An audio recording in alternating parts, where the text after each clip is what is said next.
नमस्कार। मैं always top channel पे आपका हार्दिक स्वागत करता हूं।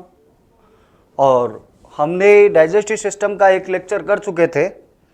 आज हम सेकंड लेक्चर करेंगे और बिल्कुल जैसे फर्स्ट लेक्चर था, आपका काम है कि इसको ज़्यादा से ज़्यादा शेयर करना, लाइक करना, चैनल को सब्सक्राइब करना। और हम बिल्कुल एकदम जीरो लेवल से बहुत हाई लेवल तक का एक सफ़र तय करेंगे। आप पूरे फेथ के साथ में जुड़े रहेगा। और हमने एक लेक्चर कर चुका था, आज बात करते हैं हम सेकंड लेक्चर की। देखिएगा, हमने क्या है, सबसे पहले इस प्रकार की फेरिंग्स बनाई थी और फिर इससे क्या है हमने बनाया था, इसको बोलते हैं इसोफेगस। इसोफेगस और इसको बोलते हैं ग्रास नली।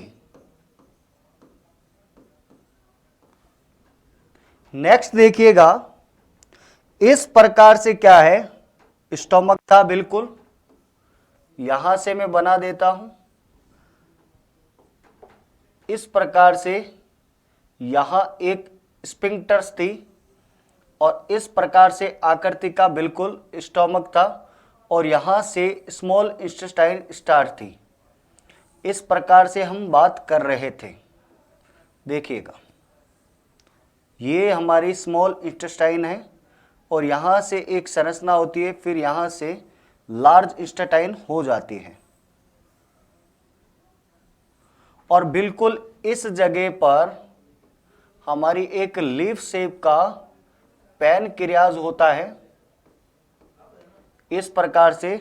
और ये पैनक्रियाटिक जो डक्ट है वो बिल्कुल स्मॉल इंटेस्टाइन में आती है और इस प्रकार से ये हमने बनाया था लीवर जो होता है।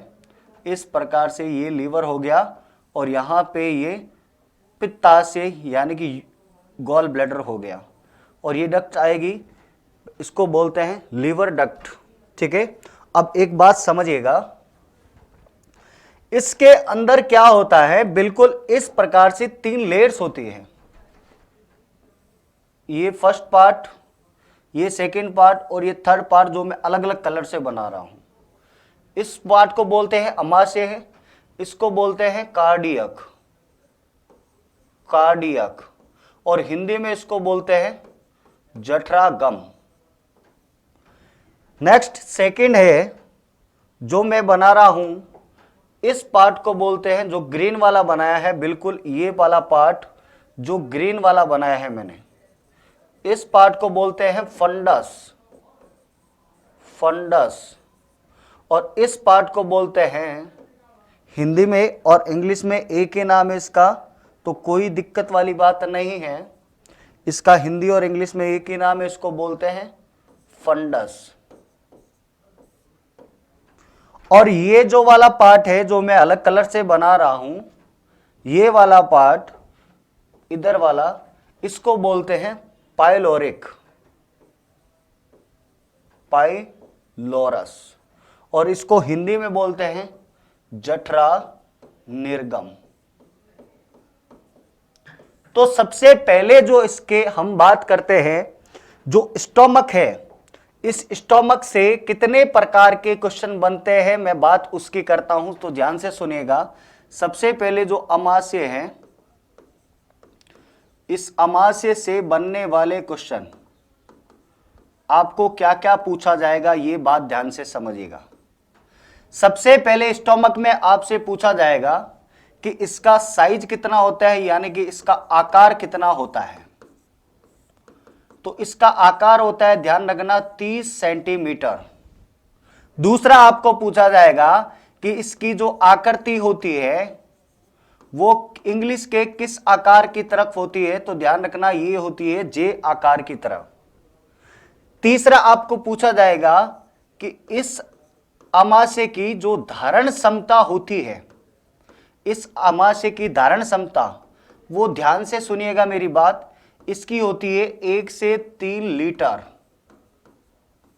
अगर पूछा जाता है, अगर मान लो या अगर ग्राम में दिया हुआ है, तो एक एग्जाम में 800 से 1200 ग्राम दिया हुआ था, तो आप बिल्कुल 800 से 1200 ग्राम कर देना, कोई दिक्कत नहीं है। नेक्स्ट आपसे पूछा जाएगा कि जो इसमें भोजन जो है अमाशय में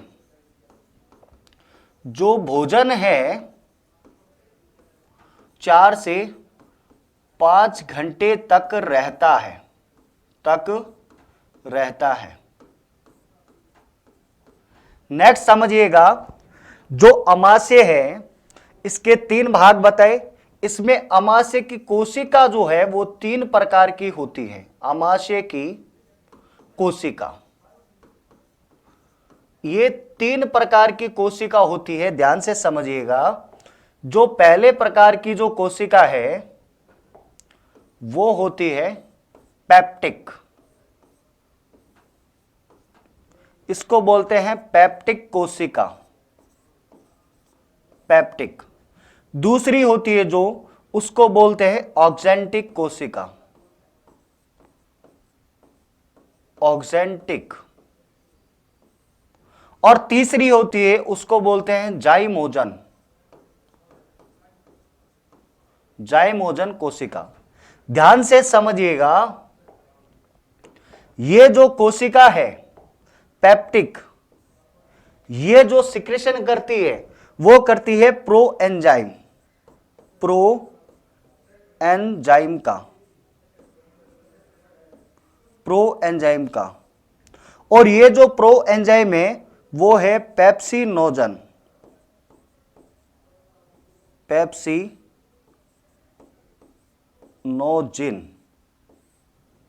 दूसरी चीज, ये जो ऑक्जेंटिक कोशिका है ये स्रावित करती है HCl और यानी कि हाइड्रोक्लोरिक अम्ल और नेज कारक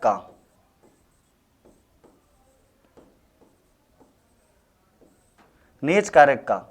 और जो जाइमोजन सेल है ये करती है म्यूकस का स्रावित करती है, और इस म्यूकस को बोलते हैं श्लेष्मा। अब एक मेरी बात ध्यान से सुनिएगा, बहुत ध्यान से, क्या कि ये जो पेप्टिक कोशिका है, ये पेप्टिक कोशिका प्रो एंजाइम पेप्सिनोजन का सिक्रेशन करती है, और जो ऑक्जेंटिक कोशिका है ये HCl और नेज कारक का सिक्रेशन करती है, और जो म्यूकस है ये श्लेष्मा का सिक्रेशन करती है। और ध्यान से सुनिएगा मेरी एक बात, कि जो हमारा इस स्टोमक के अंदर जो फूड है, जो भोजन है, वो कायम कहलाता है। क्या कहलाता है? कायम।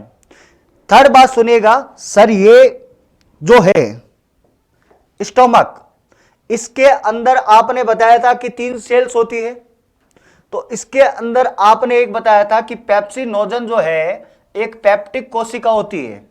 ये जो पेप्टिक कोशिका है, ये पेप्टिक कोशिका फंक्शन क्या करती है वो समझिएगा बहुत ध्यान से। होता क्या है कि हमारी जो ऑक्जेंटिक कोशिका है इसके द्वारा सिक्रेशन होगा HCl का, और ये जो HCl का जैसे सिक्रेशन करेगा तो हमारे पेट के अंदर, स्टोमक के अंदर कुछ एंजाइम बनते हैं। कुछ क्या बनते हैं? एंजाइम। अब होगा क्या समझना, जो प्रो एंजाइम है यानी कि पेप्सिनोजन,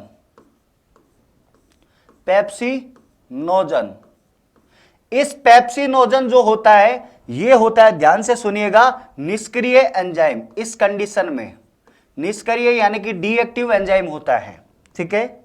इसको क्या करता है, जो HCl है हाइड्रोक्लोरिक अम्ल, वो इसको बदल देता है सक्रिय एंजाइम यानी कि पेप्सिन में, इसको पेप्सिन में बदल देता है। पहला काम HCl का। दूसरा काम, HCl क्या काम करता है? HCl जो है ये भोजन को अम्लीय बनाता है, भोजन को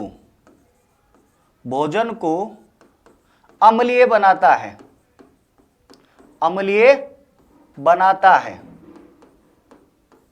है। तीसरा काम क्या है HCl का? ध्यान से सुनिएगा, ये जो है HCl जो है वो पेट के अंदर कीटाणुओं को भी नष्ट करता है। तो ये क्या करता है?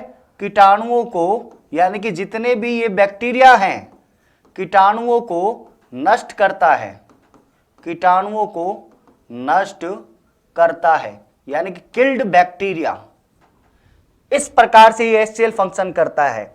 अब मैंने आपको बताया था कि हमारे पेट के अंदर जो स्टमक है इसमें मेन एक सेल होती है जिसको बोलते हैं पेप्टिक कोशिका।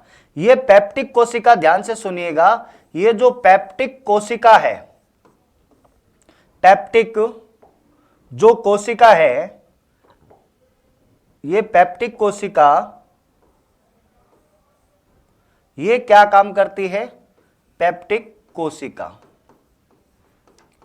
अब ध्यान से सुनिएगा, ये प्रो एंजाइम का सिक्रेशन करता है। अब ये जो सक्रिय एंजाइम है, कौन सा? जो पेप्सिन है, ये हो गया सक्रिय, ये सक्रिय एंजाइम। अब ये पेप्सिन क्या काम करेगा? ध्यान से सुनना, ये पेप्टिक कोशिका के द्वारा जो पेप्सिन आया, ये पेप्सिन है एंजाइम, ये एंजाइम है, कौन सा? पेप्सिन।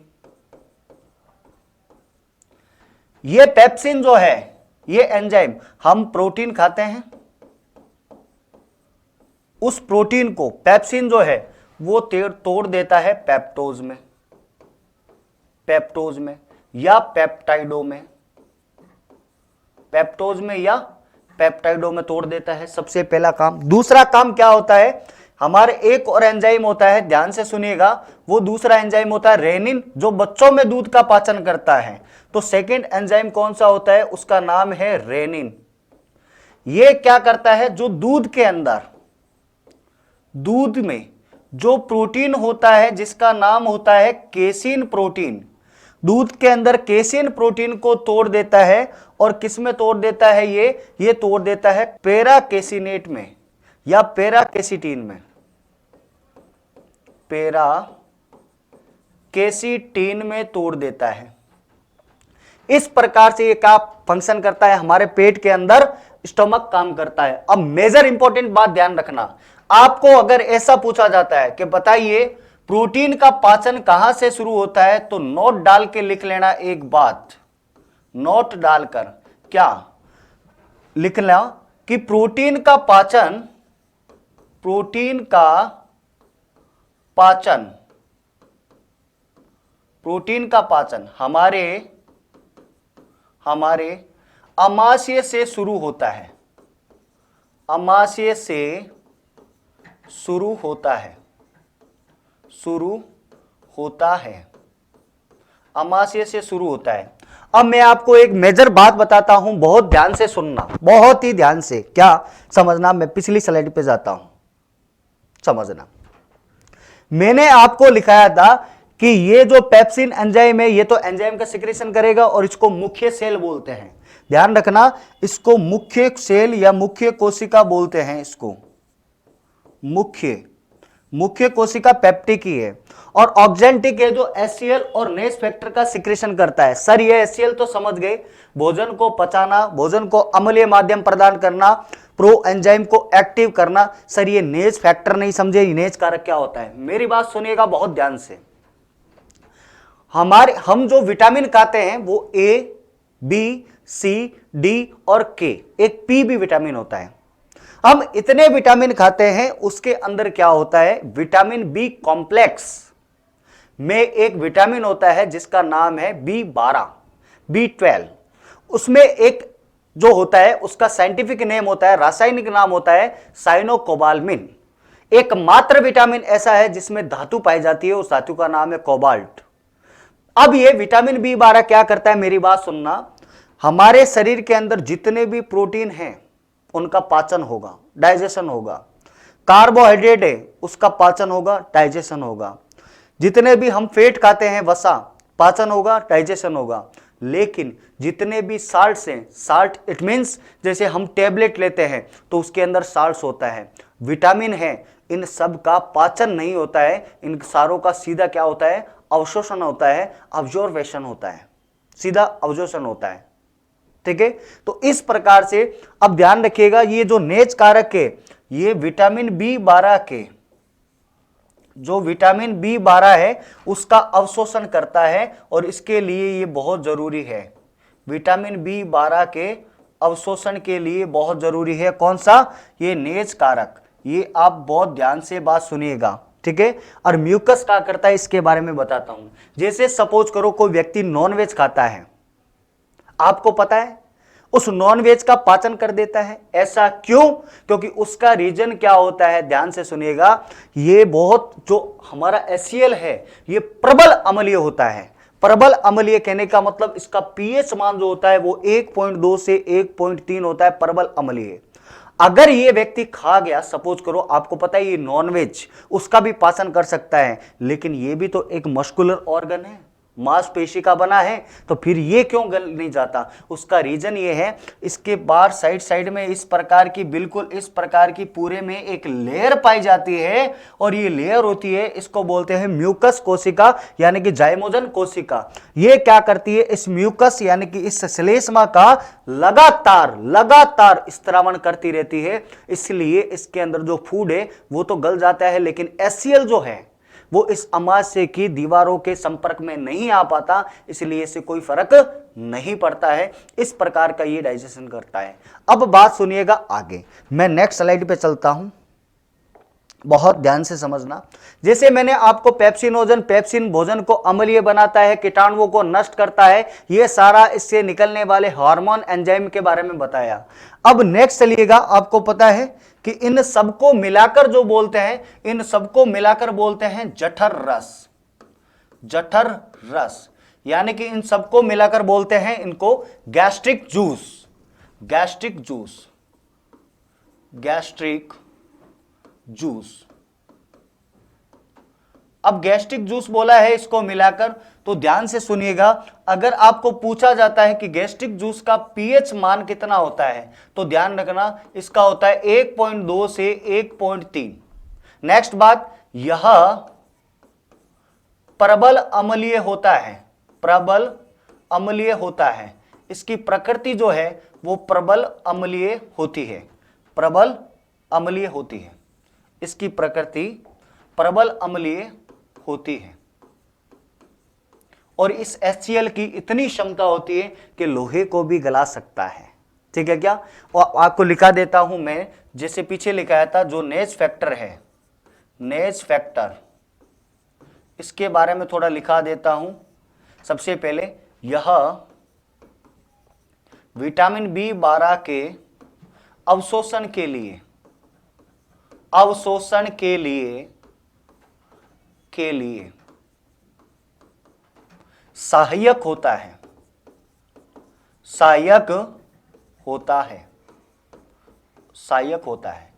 ठीक है, विटामिन B12 के अवशोषण के लिए सहायक होता है। चलिएगा, अब मैं आपको एक बार पिछली स्लाइड में लेके जाता हूं, फिर मैं आपको पढ़ाऊंगा पैनक्रियाज के बारे में। चलिएगा, एक बार दिखा देता हूं उसको आपको, फिर चलते हैं आगे। देखिएगा, ये पैनक्रियाज है, पैनक्रियाज, समझ गए? इसकी शेप कैसी होती है इसके बारे में मैं अध्ययन करूंगा। अब देखिएगा, ये दिखाने के लिए बताया है, समझिएगा। नेक्स्ट स्लाइड पे चलते हैं। देखिएगा, पैनक्रियाज की आकृति बिल्कुल इस प्रकार की होती है, समझना, इस प्रकार की होती है, बिल्कुल इस प्रकार से, इस प्रकार से होती है। और इसके अंदर एक डक्ट पाई जाती है जिसको नलिका बोलते हैं, इस प्रकार से एक डक्ट।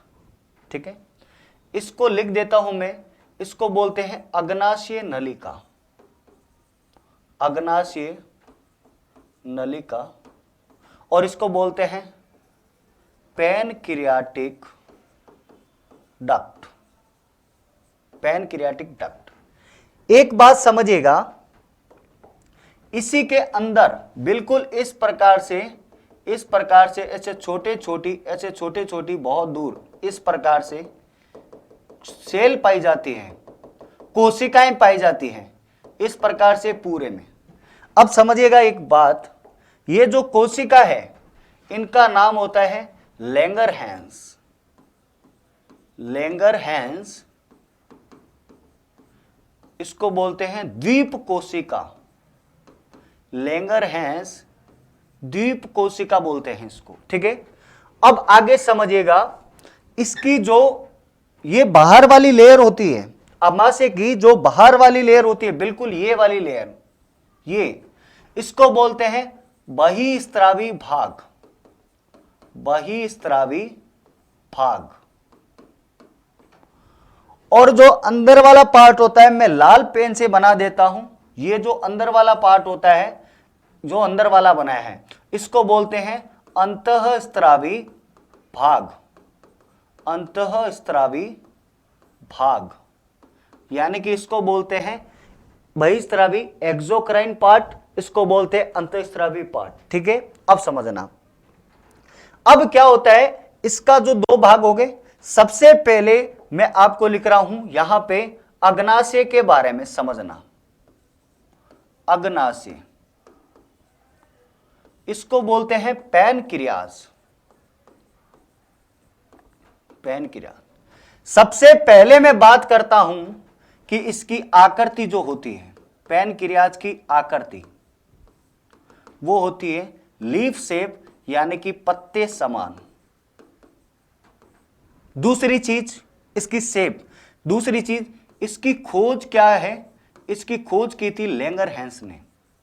इसी के नाम से इसका नाम पड़ गया लैंगरहैंस डीप आइसोलेट। ये कोशिकाएं होती है लैंगरहैंस ने, इसकी खोज की थी लैंगरहैंस ने।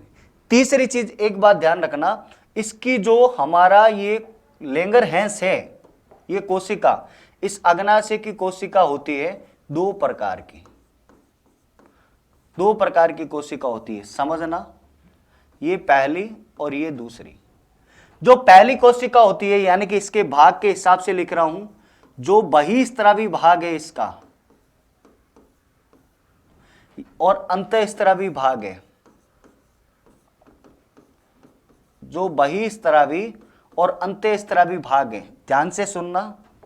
जो बहिस्रावी भाग है, बहिस्रावी भाग वो सिक्रीशन करता है, ध्यान से सुनिएगा, ये बहिस्रावी करता है एंजाइम का।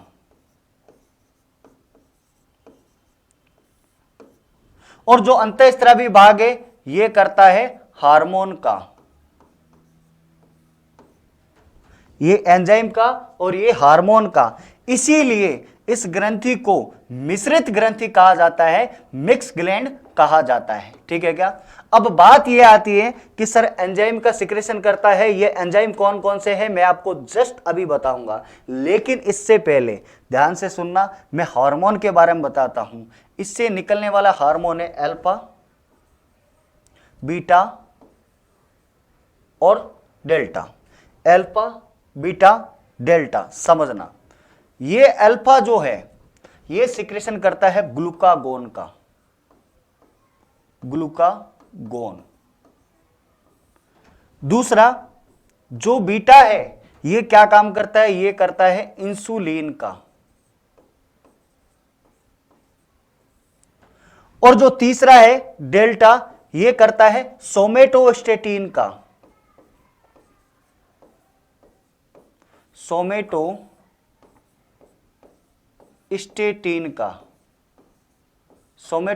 का। अब होता क्या है ध्यान से समझना, ये ग्लूकागोन है, ये जो है रक्त में ग्लूकोज की मात्रा बढ़ाता है, रक्त में ग्लूकोज बढ़ाता है।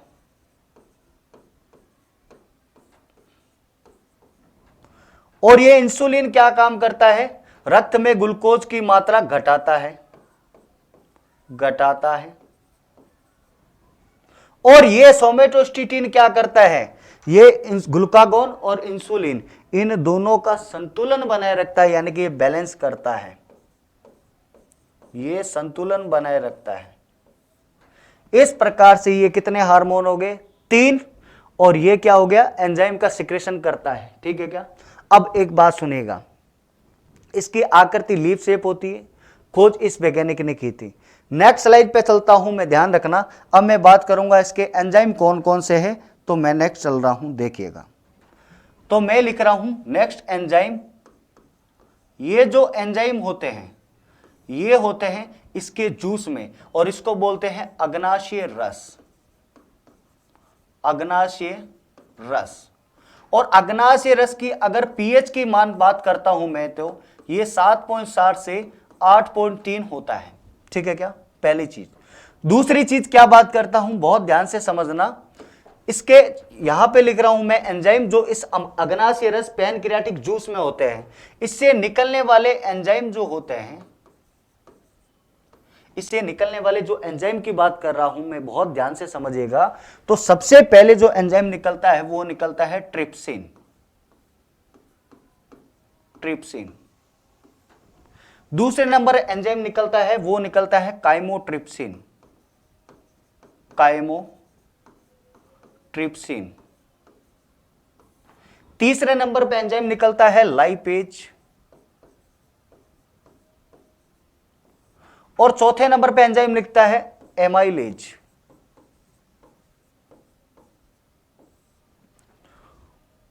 और एक नंबर न्यूक्लिक अम्ल भी निकलता है इसमें, जिसको बोलते हैं nuclease. Nuclease.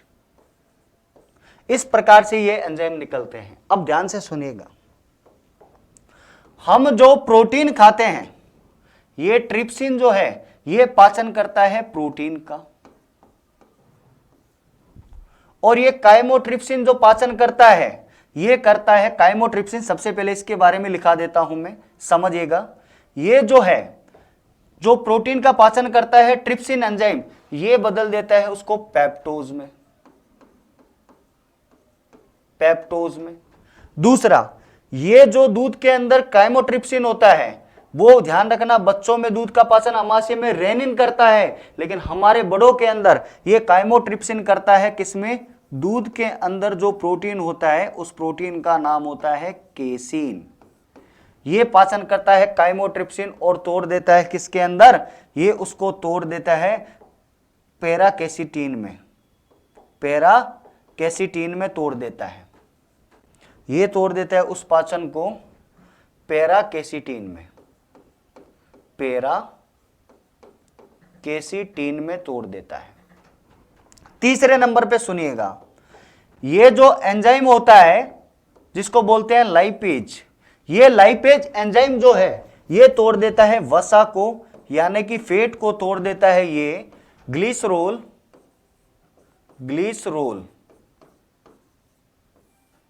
Plus fatty acid, यानी कि वसीय बूंदों में तोड़ देता है। अब बात करते हैं एमाइलेज। ये एमाइलेज क्या काम करता है, तो ध्यान से सुनिएगा। ये एमाइलेज पाचन करता है कार्बोहाइड्रेट का। इट मींस कार्बोहाइड्रेट यानी कि स्टार्च का, कार्बोहाइड्रेट का ये पाचन करता है और तोड़ देता है माल्टोज में। किसमें? माल्टोज में। ठीक है। अब नेक्स्ट सुनिएगा, जो न्यूक्लिएज होता है, ये न्यूक्लिएज जो है ये करता है न्यूक्लिक अम्ल का,